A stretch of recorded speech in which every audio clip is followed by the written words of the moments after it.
paz do Senhor, seja bem-vindo a mais uma pré-aula aqui da Assembleia de Deus de Blumenau. Meu nome é Jennifer e nos próximos instantes nós estaremos juntos, respondendo a mais uma pergunta da nossa lição, que conta sobre várias perguntas. Hoje é a pergunta de número 3, da lição 3. Por que Deus nos criou? Hoje eu trouxe meu quadro de novo. E nós vamos de forma bem breve, hoje vai ser bem breve mesmo, a gente vai discorrer algumas coisas sobre essa pergunta. Por quê? Primeiro, como é que você pode dar essa aula? Você à vontade a dar a sua aula conforme seja melhor para você, dos padrões no tempo que você tem, né? Tanto você seja online, você esteja à distância ou presente com seus alunos, tá? Se você está presente, pergunte, né? Pergunte para os seus alunos, por que Deus nos criou? Então, tente nortear a sua aula a partir do conhecimento deles também. Por quê? Às vezes eles já sabem algumas coisas e você não precisa bater tanto naquela tecla, porque eles já sabem, né? Então você pode agilizar alguma coisa ali e realizar um pouquinho mais do conhecimento que vai ficar no coração dessas pessoas, né, a partir daquilo que eles já sabem. Então, não vou ressaltar tanto o que eles sabem, mas o que eles não sabem, para que eles possam somar aquilo que eles já têm. Tudo bem? Outra coisa. Nas outras aulas, e eu vou fazer isso até o fim das nossas aulas, eu recomendo esse livro aqui. É um livro de devocionais, né? Ele é um devocional basicamente por semana, pode ser por dia também, porque é muita coisa, né? Mas se chama Catequismo Nova Cidade. Então, o nosso autor, Tim Keller, ele publicou esse livro, e dentro desse livro existem... A forma de catequismo é uma maneira de ensinar com perguntas e respostas. É igual às pessoas que fazem catequese na Igreja Católica. É uma forma de ensino que é por perguntas e respostas. Então, esse livro também funciona, introduzir o ensino na vida das pessoas por perguntas e respostas, né? Aqui ainda existem perguntas, uma resposta, existem alguns comentários que são relevantes de algumas pessoas diferentes e uma oração. Então, por isso que ele é um devocional além, né, de catequizar você, tudo bem? Ele é muito importante, tanto que eu vou ler, existe essa pergunta aqui nesse livro como imensas outras perguntas. Isso vai agregar muito. Então, se você quiser ter para você, professor, e também mostrar para os seus alunos, eu recomendo super, tá bom? Outra. A nossa lição, ela é dividida em duas partes, tanto que eu até dividi aqui no quadro para não ser muito maçante, para a gente poder discorrer o mais rápido possível daquilo que é importante você guardar no coração. Lembra do que a gente sempre ressalta? É importante que as pessoas guardem. Guardem é tipo guardar mesmo, para você viver depois. Entende? Então, o que você quer que os seus alunos saiam da sua sala, né, com aquilo guardado? Como se alguém perguntasse depois, e aí, fulano, o que você aprendeu hoje? Aquilo que a pessoa conseguir responder é aquilo que ela guardou. Então, gente, você, professor, o que você quer que os seus alunos guardem? Eu vou passar algumas coisas bem importantes para vocês aqui, bem a grosso modo, tá? É só para vocês entenderem. Eu preciso que vocês entendam isso aqui em nome de Jesus, tá? Que isso aqui é uma chave muito grande para a vida das pessoas, ok? Entender por que elas foram criadas é a chave meio que crucial na vida das pessoas. Por quê? Quando você entende por que Deus criou todas as pessoas, você depois consegue entender as outras coisas da sua vida, como o seu propósito individual, né? Como que você, então, tem uma postura na sua vida, como que você vive dessa forma, que se Deus te criou por alguma coisa, Ele também quer que você viva de tal forma. E a gente vai ver isso mais pra frente, tudo bem? Bom, a parte da nossa lição aqui hoje, eu vou deixar até para não me perder, hoje eu vim com o celular, nem vim com o tablet, mas, gente, a parte da nossa lição é dividida em dois. Então, a gente tem aqui por que Deus nos criou. A gente tem um texto-chave que se encontra em Hebreus. Vai dizer assim, pela fé entendemos que os mundos, pela palavra de Deus, foram criados de maneira que aquilo que se vê não foi feito do que é aparente. Então, gente, né, as coisas todas foram criadas pelo poder da sua voz. Né? Isso é muito incrível. Agora eu quero que você pare para pensar que só existem duas coisas que Deus fez com as suas próprias mãos: o ser humano e a cidade onde Jesus vai habitar, né? A Nova Jerusalém. e ambos Deus habita. Deus habita no ser humano através do seu Espírito e Deus vai habitar junto conosco na Nova Jerusalém. E ele fez com as suas próprias mãos. Então, antes de tudo, aqui nesse texto introdutório, é claro que isso aqui é um parênteses para você pensar. Eu falo várias coisas, eu digo vários textos que não tá na sua lição, mas vem a somar, vem agregar, né, para que você tenha algo a mais, tá bom? A qual você possa se apoiar, a qual você possa, então, refletir um pouquinho mais, expandir mais, né, o seu conhecimento. Tudo bem? Então, Deus cria tudo com o poder da sua voz, mas existem duas coisas que não. E as duas coisas que não são as quais ele também habita, o homem e a Nova Jerusalém. Então, daqui, desde o início, você vê o carinho e a importância que você tem para Deus, do qual ele mesmo o fez, tá bom? E a cidade onde ele prepara para você, a qual ele fez com as suas próprias mãos, ele também vai estar com você. Isso significa que em nenhum momento você esteve sozinho. Sabe o que é interessante você pensar nisso? Que em nenhum momento da sua vida você está sozinho. Deus sempre está com você. Deus sempre está com você. A única diferença é que existem pessoas que fazem questão e lutam todos os dias para tornar Deus visível. E outras pessoas não sabem tornar Deus visível na vida delas. Mas Deus sempre está. Afinal, a gente vive uma realidade que não é nossa, é dele, tá? Mas a gente não vai entrar em questão aqui, mas é de se pensar. Você já parou para pensar que você vive uma realidade que não é sua? Você vive uma realidade de um tempo, de um mundo que é dele. Foi ele quem criou, é ele que está esperando isso aqui acabar. Ele já foi, ele é, entende? Então, vamos lá. A gente tem a parte do sintetizando, que é tipo uma introdução zona, né? E a gente tem a introdução e o texto. Texto para leitura em classe. Juntando tudo isso aqui, mais o tópico 1 e o tópico 3, a gente tem a parte número 1 da aula, tá? Que é a parte que eu vou chamar de defesa, é onde a nossa revista ela vai defender que foi Deus que criou todas as coisas, que foi Deus que criou o ser humano, ok?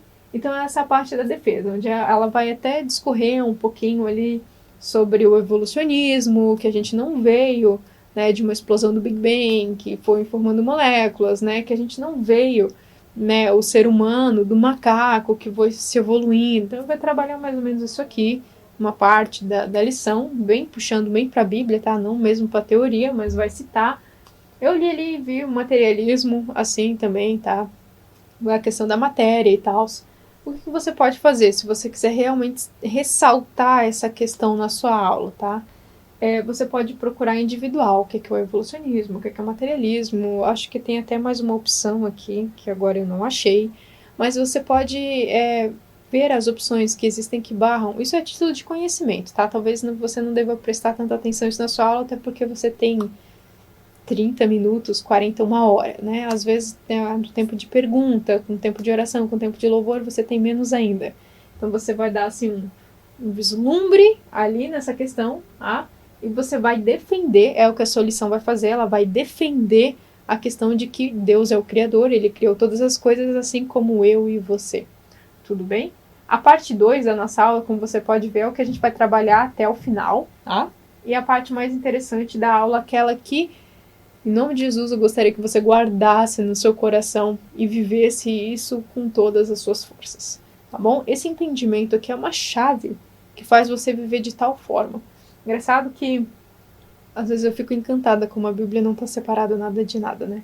Existem algumas coisas, por exemplo, na nossa lição passada, né, do trimestre passado, a gente trabalhou muito essa questão de Romanos 12, né, que é o viver para a glória de Deus, né, o culto racional que a gente presta para a glória de Deus, o viver de todo o coração, também é o viver de todo o entendimento, como também é o primeiro mandamento, amar a Deus de todas as suas forças, com tudo que você tem. Tudo é ligado de um jeito extremo na Bíblia, né? Então você vai se encantando com isso conforme você vai se afundando nesse conhecimento, ok? Outra coisa que a gente vai precisar entender muito aqui é que conforme você... isso é para você que está me assistindo, que é professor, que vai dar aula mesmo, tudo bem? Muitas pessoas, elas querem conhecer a Deus e viver com Deus mas elas veem só o Deus do bônus, né? Elas veem só o Jesus Cristo que veio e tudo mais, mas vê o Jesus Cristo do bônus. Mas conforme você conhece mais a Deus e você afunda em conhecimento e relacionamento com Deus, você não pode querer mais só o Deus do bônus, você precisa entender que existe aquilo que nós chamamos de dever. Então é o Deus do bônus, mas você precisa fazer o ônus também. Existe a parte de que Deus abençoa, existe a parte que Deus livra, existe a parte que Deus cura, existem os milagres vêm a partir de impossibilidades.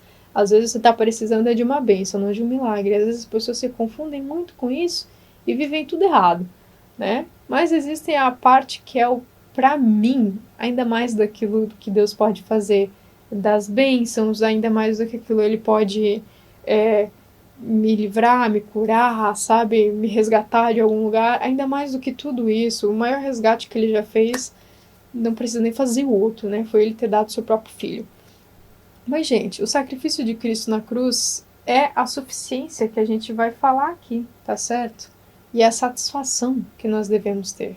Aí, quando a gente entende isso, a gente entende que mais do que tudo aquilo que tem de bônus em caminhar com Deus, em estar com Deus, em se relacionar com Deus, apesar de todas essas coisas, ainda o que te traz mais satisfação são os deveres.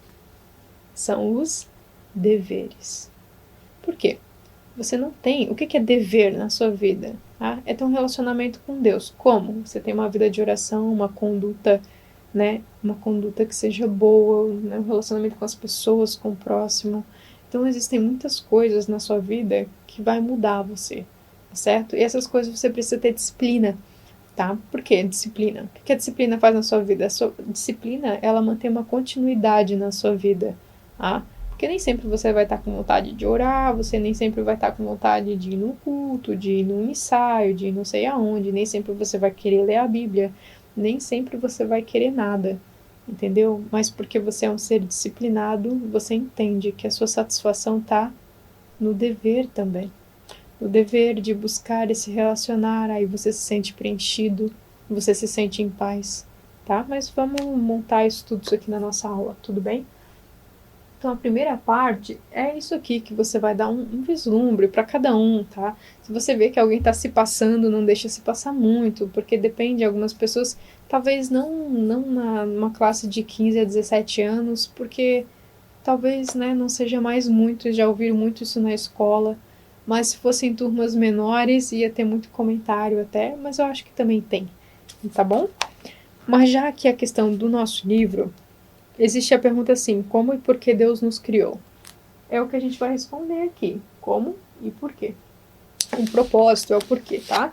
Eu vou ler só a resposta mesmo, não vou ler mais nada no livro. Aqui é a questão 4 do livro, né? Então diz assim, ó, Deus nos criou, homem e mulher, à sua própria imagem, conforme a sua semelhança, para conhecer, amar, viver como ele e glorificá-lo. Tudo bem? É totalmente justo que, se fomos criados por Deus, também vivamos para a sua glória. Eu acho que essas chaves resumem completamente a nossa aula, tá? Porque nós fomos criados em imagem e semelhança de Deus. Esse aqui é o nosso tópico 2. Fala assim, ó, o ser humano segundo a Bíblia. Tudo bem? Então aqui vai discorrer conforme Deus criou a imagem e semelhança de Deus. Não está falando da sua aparência física. Por quê?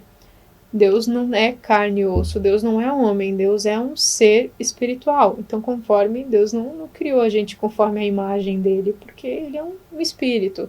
Mas Deus criou a gente semelhança dele em espírito e em moralidade, em conduta, entendeu? A qual nosso caráter se compara também com o dele. Tudo bem? Então é isso que Deus criou, imagem e semelhança dele, não essa imagem, essa semelhança não é imagem e semelhança dele, ele é espírito, tá bom? Espírito não tem forma, pode ser qualquer coisa, tudo bem? Então, é isso que é a imagem e semelhança de Deus, é o que? Nosso espírito é semelhante ao dele, a nossa moralidade, a nossa conduta, a nossa ética, conforme com as pessoas, ética é com as pessoas, né? e o nosso caráter, tudo bem? Então isso é semelhante a Deus, né? O caráter é uma construção sem fim, né? Até porque a Bíblia diz, né? Se eu sou igual à luz da aurora que vai crescendo mais e mais até ser dia perfeito. Dia perfeito é quando a gente morreu e foi glorificado, o que Cristo veio arrebatar a igreja. Um dos dois, o que vier primeiro, tá?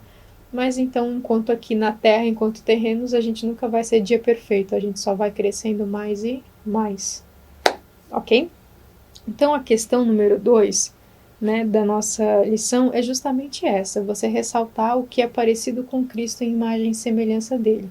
É o que a nossa lição vai dizer aqui, tá? O tópico 1 e 3 é essas duas questões de defesa, e aí o 4 vem a chave, né, que é da chave da sua lição. Essa lição ela tem até conclusões, mas elas não são conclusões assim muito extremas, mas a gente vai concluir algumas coisas que é o que nosso livro conclui. Se nós fomos criados para viver, amar e glorificá-lo, é justo também que nós damos continuidade nessa vivência, né? Em amar, andar e glorificar Ele todos os dias e fazer Ele presente todos os dias. Eu montei algumas coisas para ser assim bem mais assim bem mais fácil de entender, vamos dizer assim, né? Por exemplo, aqui, já no nosso tópico 2, a parte 2, é o propósito de desenvolvimento daquilo. Então, a resposta do porquê Deus nos criou é a seguinte: Deus nos criou para a sua glória. E isso está escrito em Isaías 43, 6 e 7. A gente tem outras referências de Isaías, mas eu gostaria que você anotasse essa. E eu vou ler para vocês. E ela diz o seguinte: Trarei meus filhos de longe e minhas filhas das extremidades da terra, e todos quantos criei para minha glória. Tudo bem? Então nós somos criados para a glória de Deus. Isso não significa, gente, que Deus criou a gente para a sua glória para aumentar a sua glória, para fazer ele grande. Entendeu? Grande, a gente vai ver isso, né? Não, Deus criou os anjos para louvar ele e glorificar ele também em forma de adoração. Mas Deus criou o homem e a mulher semelhança dele para a sua glória, mas a sua glória é em questão de revelação. Tá? Então Deus criou o homem e a mulher para revelar a sua glória nesse relacionamento que ele quis ter com a gente. É diferente dos anjos, entendeu? Então a gente não está aqui para louvar e tornar ele maior. Ele está aqui para demonstrar a sua glória, revelar a sua glória, compartilhar a sua glória, para fazer dele majestoso, grande, mas ele faz tudo isso em prol do nosso relacionamento, para nos tornar também felizes. É uma manifestação que ele dá para nós, como se fosse um presente para nossa felicidade, tá? Enquanto comunhão. Agora, o que acontece? Deus fez tudo isso pensando em Éden, tá? Pensando em Éden, pensando que o pecado não existia. Aí entra o pecado no mundo. Então aqui existe algumas coisas que eu vou falar, mas não está escrito, tá, gente? Mas eu espero que vocês me ouçam. Então Deus criou tudo para a sua glória, tá? E aí entra aquilo que nós chamamos no pecado no mundo. O plano ideal é que você vivesse para glorificar a Deus completamente. Tudo que existe em você glorifica a Deus, ok? Entra o pecado no mundo, né? E glorificar também é viver, né? Glorificando, continuando em tudo que você faz. Nós vamos ver isso. Agora, entra o pecado no mundo. A partir do momento que entra um pecado no mundo, você é insuficiente, né? Você existe uma falha na sua existência pela ausência da presença de Deus em você. Você não tem mais uma comunhão com Deus, então você é incapaz de glorificar a Deus na sua vida. Né? Foi assim que o homem passou a ser. Ele era incapaz de glorificar a Deus pela sua ausência da presença dele. Tudo bem?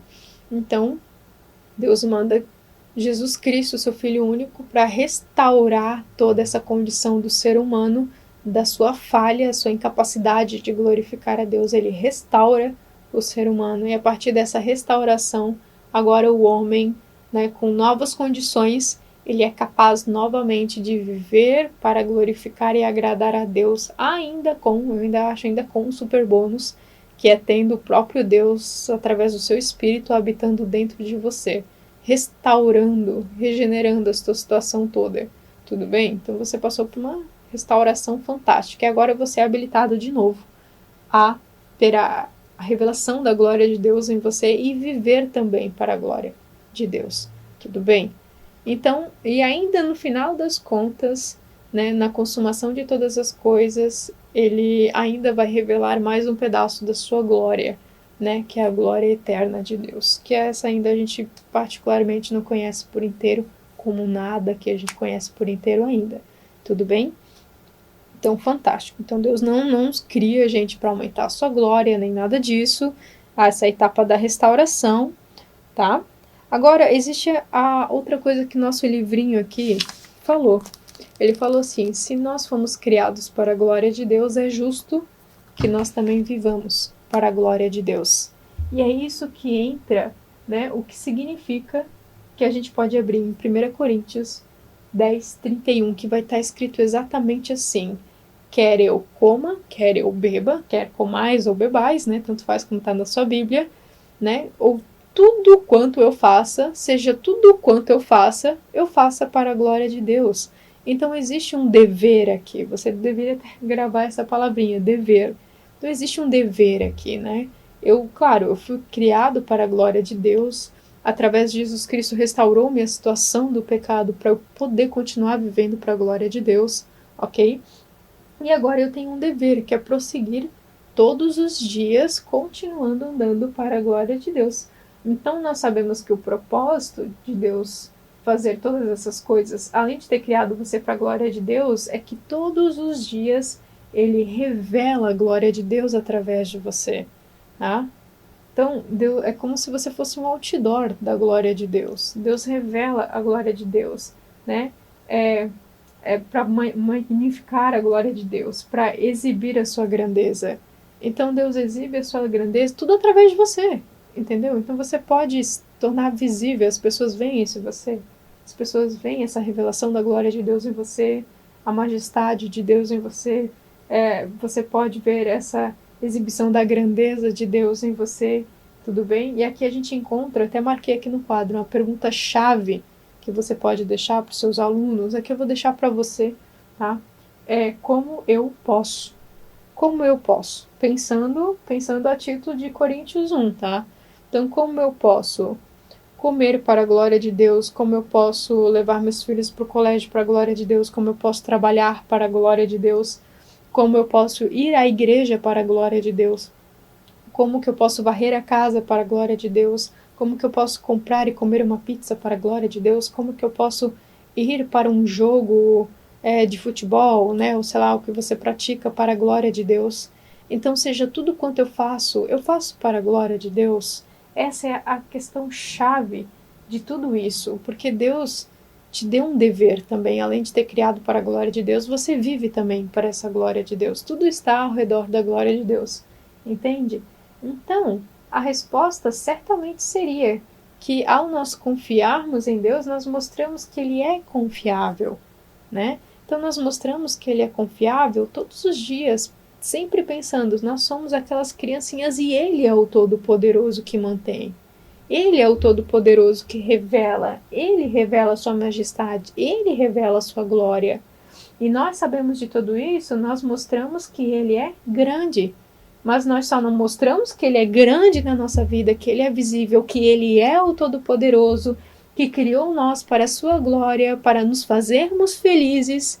Ele deu esse presente para nos tornar satisfeitos. A gente só mostra isso quando a gente confia nele todos os dias. Essa é a chave. Por isso, quer você faça qualquer coisa, faça para a glória de Deus, e assim você está confiando nele todos os dias e mostrando todos os dias que Ele é grande na sua vida, o Todo-Poderoso. Essa é a questão-chave da lição, entende? Então eu me pergunto, será que eu estou falando as coisas para a glória de Deus? Será que eu penso as coisas conforme a glória de Deus? Será que eu estou fazendo, meu comportamento é de uma pessoa que tem a glória de Deus? Estou vivendo dessa forma em tudo que eu faço, em tudo que os meus olhos veem, que a minha boca fala, que o meu ouvido recebe, ouve, é para a glória de Deus? O que as minhas mãos fazem, onde os meus pés é para a glória de Deus? O que passa pela minha mente é para a glória de Deus? O que eu estou guardando no meu coração é para glorificar a Deus? Eu estou vivendo isso? Essa é a questão chave da lição. Isso aqui não está na sua lição, se você quiser anotar, tá bom? Eu até anotei aqui, ó. Então, Deus, essa aqui é a conclusão da nossa lição e eu termino aqui com você hoje. Deus é mais glorificado na sua vida. Você lembra que eu falei uns minutos atrás que Deus criou você para a sua, né? Então ele quer revelar a sua glória em você, como se você fosse uma espécie de outdoor. E Deus é mais glorificado em você quando você está completamente, não é parcialmente, é completamente satisfeito em Deus. Isso significa o que é estar completamente satisfeito com Deus?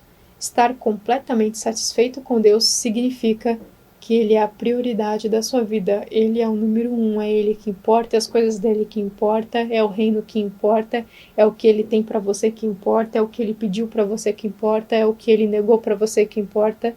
É tudo que vem dele importa e te traz satisfação, te faz um ser completo nele. Sabe o que isso aqui é título só para você pensar. Mas toda vez que você não é satisfeito em Deus, você procura satisfação em outros lugares. Você já parou para pensar naquele dito popular que é assim, mente vazia é a oficina do diabo. Toda vez que a sua mente não encontra mais satisfação em Deus, toda vez que a sua mente não encontra mais satisfação em Deus, todas as outras coisas que você procura satisfação na sua vida viram uma oficina para o diabo trabalhar na sua vida. Seja uma rede social, seja um jogo qual que você pratique, seja você negligenciar a sua família por alguma coisa, ou a sua esposa, ou seu marido, ou seus filhos, tá bom? Quando você não encontra mais satisfação naquilo que é principal e crucial na sua vida, porque Deus se revela na sua família, Deus se revela na sua esposa, Deus se revela no seu marido, Deus se revela através dos seus filhos. Quando você não encontra mais satisfação naquilo que é tripé na sua vida, principalmente Deus, o diabo torna várias oficinas na sua vida. Você já parou para pensar que quando você não é completamente satisfeito nele, existe alguma coisa trabalhando na sua vida e não é Deus. E não é Deus. Tá bom?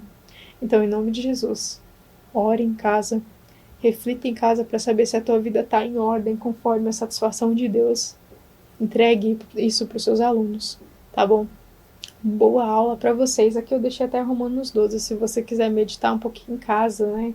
E continuar esse estudo em casa, Romanos 12 vai falar sobre o culto racional que a gente dá a Cristo. O culto racional é viver para a glória de Deus, é o que nós estamos falando. E viver para a glória de Deus precisa gerar satisfação. Seja Deus abrindo ou não abrindo uma porta, você sabe que Ele está na frente. E Ele está revelando tudo na sua vida.